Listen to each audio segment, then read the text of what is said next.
Hello, good morning. It's Jonathan Scott. It's John's D&D vlog, episode number 29.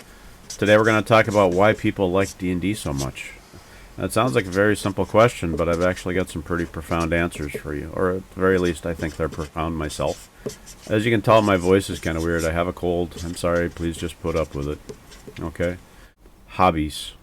People love their hobbies. If somebody's got a hobby, it becomes, in some people, a thing that they devote their entire life to. I think it's ultimately a good thing just so long as they're keeping track of their own personal lives and they're not letting their hobby hurt them.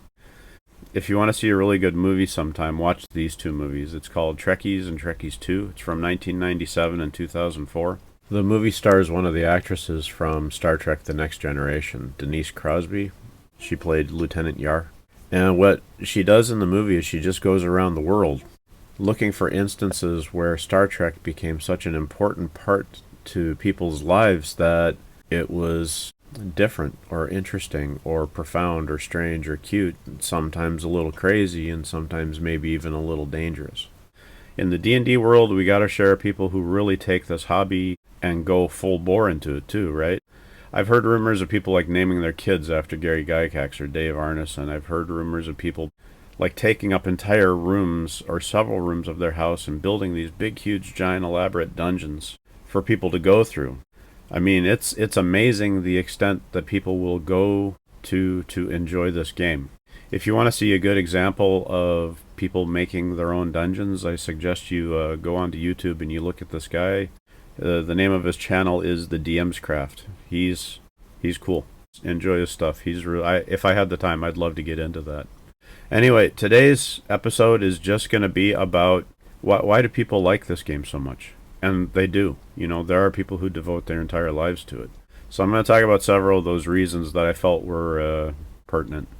So the first of these reasons is probably the most common, and it's not limited to D&D, of course. It's just good to get out of the house, good to spend time with friends. And because you get to have a repeatable, happy, friendly, social experience, like once a week or however often you do it, it's a really good break from your normal life. So this one's obvious. Everybody knows this one. It's good to get out of the house, especially if you can do it with some friends.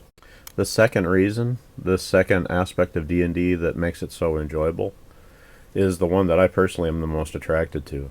It lets you be an artist. It gives you all of these little reasons for pursuing all of these different types of art skills, right? You learn how to draw, you learn how to do maps, you learn how to write explanations about things, you learn how to do fantasy writing, you learn how to do...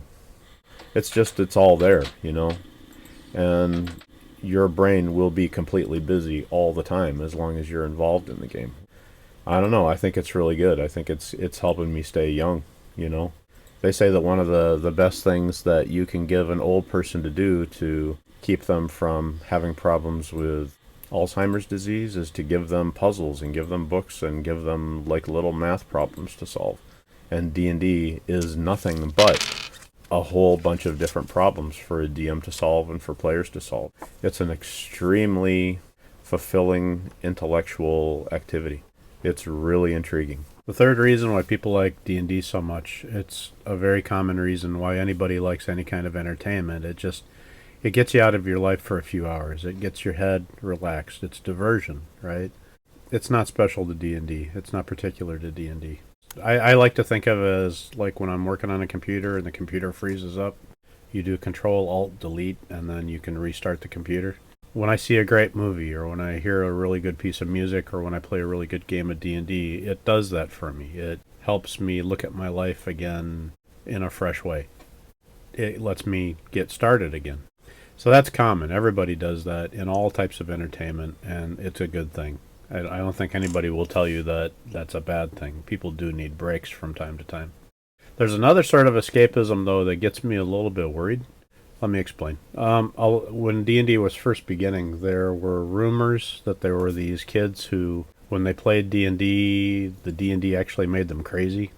That they would either go off and start becoming a satanic follower, or the character that they were playing somehow became more real than their own real life. And then people started blaming D&D, saying that it would make you go crazy or make you become evil. A prime example of this kind of accusation came from the movie Mazes and Monsters. It was originally released in 1982 on TV, but there was also a book by Rona Jaffe in 1981. This is footage from the Columbine school shooting. Dylan Klebold and Eric Harris. A lot of people blame D&D for this because they happen to play it. I need to explain this just right so people will understand my opinion perfectly. It's not that D&D changes you. It's that people who have lives that they really don't like, people who are going through problems that are really hard on them. If you've got some kid who's got like abusive parents or he's got bullies at school, those kids are going to eventually have some kind of a problem. And those kids, because they really hate their life, sometimes they jump into D&D because it's nice to have a different life for a while, especially for kids who are having all these problems.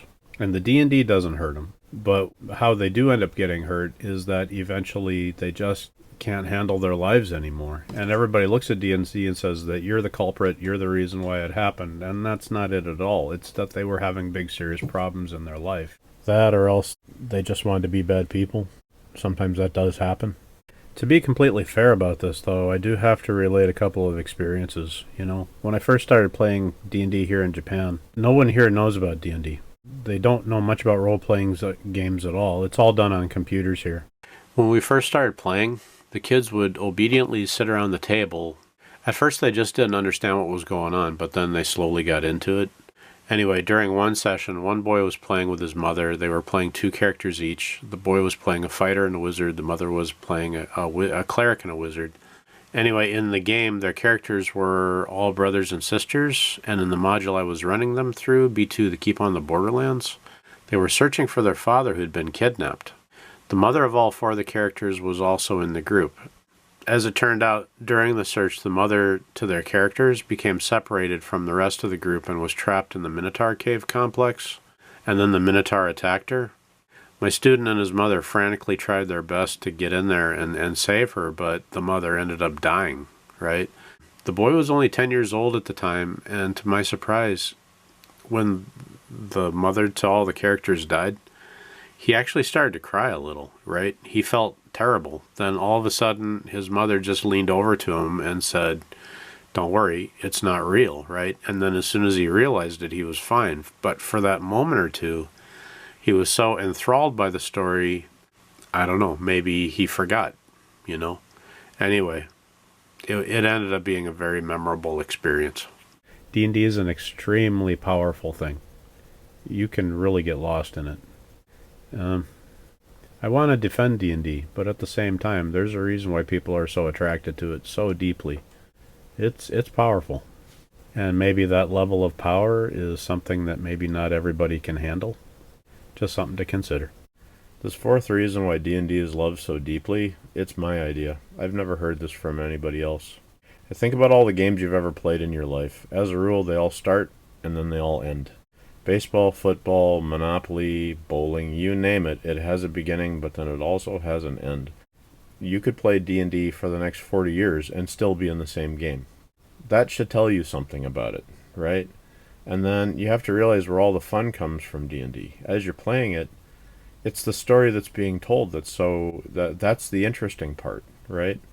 The dice, okay, that's fun, that's cool. All of the aspects that make it look like a game are intriguing, but honestly speaking, the main thing that makes everybody the happiest is about the story that's being told and whether or not you're succeeding within it. All that should kind of tell you D&D isn't actually even a game. It's been misnamed for the last 40 years. It's not a game, it's interactive fiction. It's a new art form. People just haven't realized it yet. These names that I've been showing here, if you want to, you can call them game designers, but why in the world would the same game need to be redesigned over and over and over again for 40 years? It should be pretty obvious just by looking at it. These guys aren't game designers, they're authors. But instead of like the authors of a story, they're instead the authors of an experience, which is much more intriguing. Games are nice, and they can be very entertaining. But when it comes to D&D, it's like you've crossed a threshold. It's no longer just pure entertainment. It's creation. It's art. It's a way for you to express yourself. It's a form of expression, and which is another way of saying art. There's a really good movie. It's called Why Man Creates, and it will help you maybe understand why D&D is loved so deeply. It's not just about playing with friends. It's about actually getting in there and changing the world. Leaving a mark, leaving your mark on the world, right? It's a good movie. I'd check it out. So, if D&D is art, then what does that mean? Does that mean that we should start teaching it in colleges? My personal opinion is that it still is a pretty new art form. I mean, cinema is new, and that's not even taught in all colleges yet. It's new enough where it kind of has to prove itself, that it's a valid form of expression. And we're doing it, we're enjoying it, but we haven't actually pushed that threshold yet where we've stopped being just a hobby that people like to do on the weekends and turn it into a serious art form. And whether or not that'll happen, I don't know. I don't care. It's just the main point I'm trying to make is that there's something more serious going on here than just a game. So here's the fifth reason I came up with, and this one's going to be weird, and as I explain it to begin with, it's not going to sound like I'm talking about Dungeons, Dragons, or role-playing games at all, but if you hang out with me to the end, I'll tie it all back in. So I'm a returned missionary for the Church of Jesus Christ of Latter-day Saints, the Mormons. I served in Paris, France for 2 years, a really long time ago. So when I first got here, after graduating from college, I did a lot of religious writing, and it's what I was into at the time. So here's a book I wrote. It's called A Few Thoughts. It's available on Lulu, and I'm going to talk a little bit about something that's in here. So to begin with, here's a scripture from the Book of Mormon. It's a book of scripture that Mormons use. We consider it to be a companion to the Bible. So anyway, in one of the books, it's called Nephi, 2nd Nephi, chapter 2, verses 25, it said, men are that they might have joy, right? So if you look at the word are, I mean, are is a synonym of the verb to exist, right? So men exist that they might have joy. So when I first saw the scripture, I was thinking, okay, that really looks like God's trying to explain the secret of life to everybody, right? Men exist in order to feel joy. But what exactly is joy? So, of course, I looked it up in an old dictionary to find out what it meant, and what I got from this particular version of the definition in this particular, from this particular dictionary, joy is what we're supposed to feel because we can see that things in our life are good, right? So as we see good things happening in our life and we feel happiness because of it, that's joy. And according to the Book of Mormon anyway, that's what our life is supposed to be about. So at the time when I first started thinking about this, I was fresh out of college and I had a ton of energy, so I just started thinking about it all the time. And what does this exactly mean, right? We're supposed to constantly be looking after ways to increase the quality of our life so that we can be happy about it. Okay, fine. What does that mean? So I started thinking about it more and more, and I wrote this artificial intelligence program. It's basically set up so that as these artificial intelligences show up on the screen, they've got 3 different sorts of hunger, right? They're hungry for sex, they're hungry for food, and they're hungry for sleep. And every time through the cycle, right, the hunger of each of those 3 levels increases, right? And whenever a hunger gets over a certain point, they have to go and find a way to satisfy that hunger. So if they're hungry for sleep, then they go find a bed. And if they're hungry for food, then they go find food. And if they're hungry for sex, then they go find another single. And if they satisfy their hunger for sex, then another single is created, right? I'm just going to let this play out, but the thing you got to realize is that all these little singles, I call them singles, they're all here searching after things, their desire to increase their own happiness is the reason why they are doing everything on the screen right now. And I kind of patterned this after what I found in that scripture. I'm just going to let this keep playing.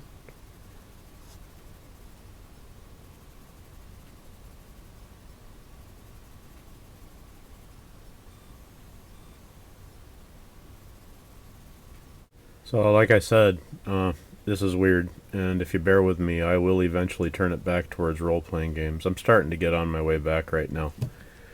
So what I started thinking about is, if joy is the happiness that exists because you're grateful for good quality and good conditions in your life, then is there another sort of happiness, right? What other sorts of happiness is there that doesn't require the quality of your life to be good? And I mean, when you put it like that, it's actually pretty easy to see. It's entertainment, right? So you've got joy over here and you've got entertainment over here. The joy is here, it's happiness because something is good, something good is happening in your life, and over here you've got entertainment. It's just distraction, and nothing good needs to be happening in your life at all in order to feel that entertainment. So I kept thinking about the scripture longer and longer, and what I eventually started seeing was that not only do we seek after that stuff, not only are we the happiest when we're kind of complying with that attitude, we're actually wired to do these things. We're wired to constantly be out there seeking after ways to increase the quality of our life. So this is a psychologist. His name was Abraham Maslow. He made this thing that's really fundamental in the psychiatric world now. It's called Abraham Maslow's hierarchy of needs. It's a pyramid. And basically all this thing is trying to say is that there are needs that you are driven to fulfill in your life.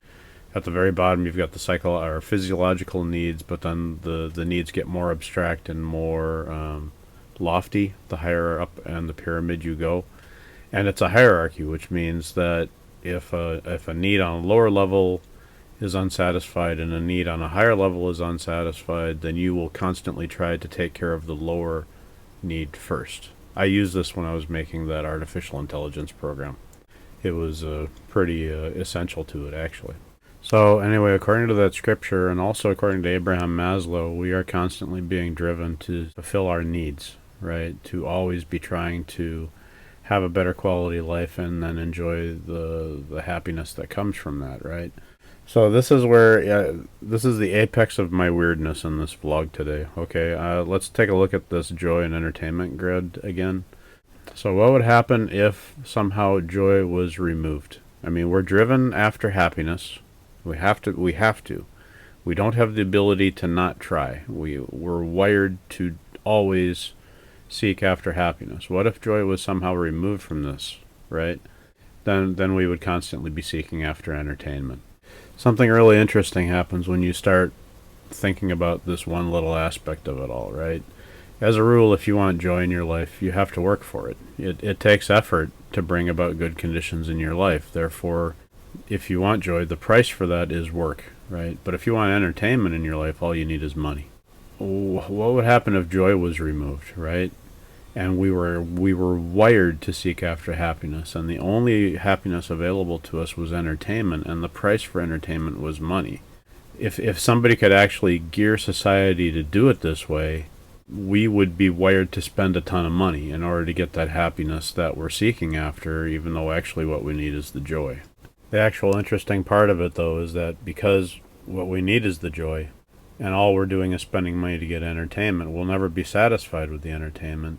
So the way we're wired is going to force us to spend even more money seeking after the thing that will never satisfy us. So, assuming that there were somehow, somewhere, a whole bunch of people that wanted to make a ton of money, what could they do in order to get us to spend a ton of money and an ever-increasing amount of money in order to get that happiness, that entertainment that they're selling that will never leave us content, therefore we'll spend more money? Well, I mean, what if basic rules on how to live a nice, happy, productive, civilized life were slowly removed from society one by one over, say, several generations of time? What if people no longer knew how to obtain joy? What if actually the people around you and you yourself started thinking that all those ways of obtaining joy were uncool, were things that were old-fashioned or silly or stupid, right? The people who are selling the entertainment would make a huge amount of money, right? It's just using psychology to get us to spend more money. Anyway, I know this is really weird, but it's what I've been thinking about. And I mean, if you watch Hollywood movies, and they'll show you exactly what it takes to not have a happy life. And if you go to the American public school system, they'll teach you exactly what it takes to not have a happy life. But they'll teach it to you religiously. It happens all the time. Anyway, that's just something I was thinking about. Okay, now I'm going to bring it back to role-playing games. What in the world am I talking about? How in the world does this have anything to do with role-playing games? And here it is. It's really simple, actually, right?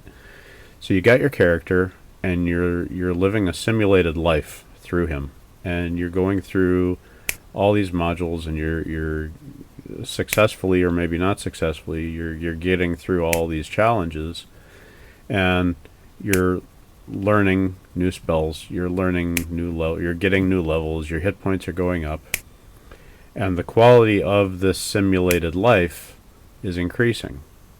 So as you're playing these games, it feels like joy. It feels like joy, and that's a very, very, very potent feeling in this game. And as people are having their characters go up in level, there is a feeling of contentment. There is a feeling of joy that shows up in the game. The thing is, it's a simulated life. It's not a real life. The quality of your life, the player's life, actually hasn't increased at all. So that's why I call it simulated joy.